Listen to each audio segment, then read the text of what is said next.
അസ്സലാമു അലൈക്കും. റമളാൻ മാസത്തിൽ നമ്മളെല്ലാവരും പ്രതീക്ഷിച്ചിട്ടിരിക്കുന്ന ദിവസങ്ങളാണ് ലൈലത്തുൽ ഖദറിൻ്റെ ദിവസങ്ങൾ. നമ്മളെല്ലാവരും നമ്മുടെ പാപങ്ങൾ പൊറുക്കാനും തൗബ ചെയ്യാനും കൂടുതൽ ഇബാദത്തുകളൊക്കെ ചെയ്യാൻ വേണ്ടിയിട്ട് നമ്മൾ സമയം കണ്ടെത്തുന്നത് ലൈലത്തുൽ ഖദറിൻ്റെ ദിവസമാണ്. അപ്പം ലൈലത്തുൽ ഖദറിൽ തന്നെ നമ്മൾ ഏറ്റവും കൂടുതൽ പ്രതീക്ഷിക്കുന്ന ഏറ്റവും കൂടുതൽ ശ്രേഷ്ഠതയുള്ള അതും മാത്രമല്ല വെള്ളിയാഴ്ച രാവും കൂടിയായിട്ടുള്ള ഒരു ദിവസമാണ് ഇന്ന്. 27ൻ്റെ രാവ്, വെള്ളിയാഴ്ച രാവ്. അങ്ങനെ നമുക്ക് ഒരുപാട് ശ്രേഷ്ഠത ഉണ്ട്. 1000 മാസത്തിൻ്റെ ശ്രേഷ്ഠതയുള്ള ഒരു രാത്രിയാണ് ലൈലത്തുൽ ഖദർ. നമുക്കൊരു ലൈലത്തുൽ ഖദർ ലഭിച്ചു കഴിഞ്ഞാൽ 83 വർഷം ഇബാദത്ത് ചെയ്ത പ്രതിഫലം നമുക്ക് കിട്ടും.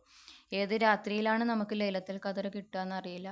നമ്മൾ എല്ലാ 21 മുതൽ 27 വരെ എല്ലാ ദിവസവും നമ്മൾ ലൈലത്തുൽ ഖദറിനെ പ്രതീക്ഷിക്കും. നമ്മൾ ലൈലത്തുൽ ഖദറിൻ്റെ രാത്രിയിൽ ഇന്ന് 27 രാവിലെ 2 റക്അത്ത് സുന്നത്ത് നമസ്കാരം നിയത്ത് മനസ്സിൽ നമ്മൾ മലയാളത്തിൽ തന്നെ വെക്കാം. 2 റക്അത്ത് സുന്നത്ത് നമസ്കാരം കിബിലക്ക് മുന്നിട്ടുകൊണ്ട് അള്ളാഹു തആലക്ക് വേണ്ടി നമസ്കരിക്കുന്നു എന്ന് പറഞ്ഞിട്ട് 2 റക്അത്ത് സുന്നത്ത് നമസ്കാരം നമ്മൾ നിസ്കരിച്ചു കഴിഞ്ഞാൽ നമ്മൾ അറിഞ്ഞോ അറിയാതെയോ ചെയ്ത എല്ലാ പാപങ്ങളും പൊറുക്കും. അത് ആദ്യത്തെ റക്അത്തിൽ സൂറത്തുൽ ഫാത്തിഹയ്ക്ക് ശേഷം 7 പ്രാവശ്യം സൂറത്തുൽ ഇഖ്ലാസ് ഖുൽ ഹുവല്ലാഹു അഹദ് ഓതുക.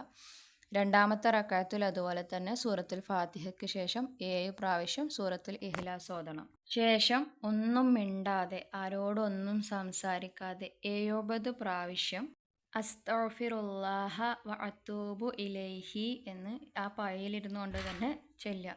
അല്ലാഹുവേ, നിന്നോട് ഞാൻ പൊറുക്കലിനെ തേടുന്നു, നിന്നിലേക്ക് തൗബ ചെയ്തു മടങ്ങുന്നു എന്നാണ് ഈ ഒരു ദിക്റിൻ്റെ അർത്ഥം വരുന്നത്. ഇനി നമ്മൾ അധികരിപ്പിക്കേണ്ട സൂറത്ത് 7 വട്ടം സൂറത്തുൽ ഖദർ. 70,000 മലക്കുകൾ നമുക്ക് സ്വർഗത്തിന് വേണ്ടി പ്രാർത്ഥിക്കും. സിൽസാലഹ 2 വട്ടം ഓതിയാൽ സൂറത്തുൽ സിൽസാലഹ ഓതിയാൽ 1 വട്ടം ഖത്തം മുഴുവനായിട്ട് ഓതിയ പ്രതിഫലം ലഭിക്കും.